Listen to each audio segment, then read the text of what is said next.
Oh, ayun na yung mga pickers ko ng pako. Oh, meron akong 4 na pickers ng pako, guys. Ayun. Oh. Naka-gloves sila dahil ganito ang pako dito. Dito sa Canada maraming libre. Mamaya watercress kami. Ayan siya. Kasi ang mga Canadian ang kinakain nila yung talagang tinatawag nilang fiddlehead, yung katutubo lang. Pero mas gusto ko ito i-blanch lang. Lagyan ng kamatis. Ito. Ayun, inaalis lang yung mga brown niya. Ayan ang kinukuha. So,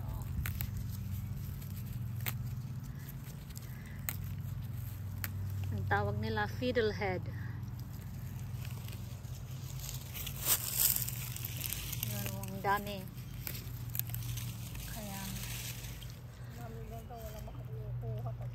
Ayun. Kaway-kaway diyan naman dyan, mga pickers. Ayan.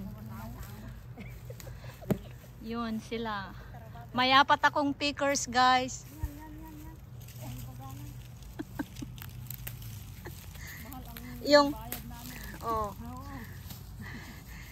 Yung isa in denial po na picker ko siya. Kaya, pero okay lang naman. Dahil kaya ayaw niyang matawag na picker dahil wala daw naman siyang sweldo. Totoo naman yan. Ayan. Ito kasi ang gusto ko, yung malalaki na eh. Mas masarap lagyan ng patis, kamatis at saka itlog.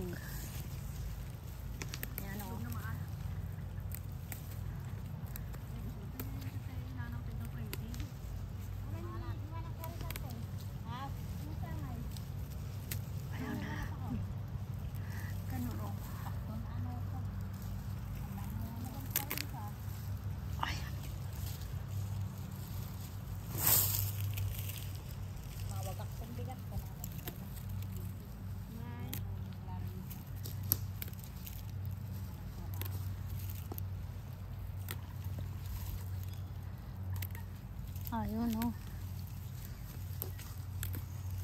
ang dami, ang tataba nila.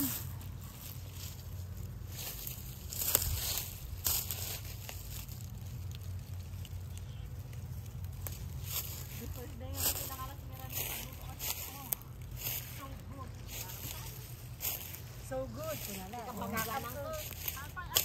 Manong mo ko. Oh.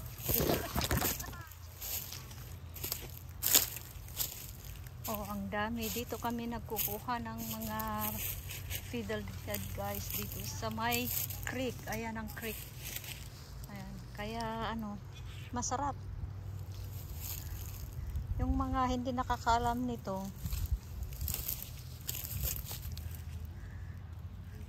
you should try them because it's good.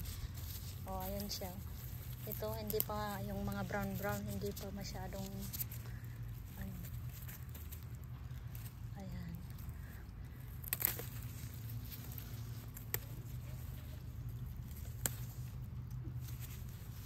Nag-awal ito mga uradan ito lang. Amal dalan ng pulong na. Ala kay amin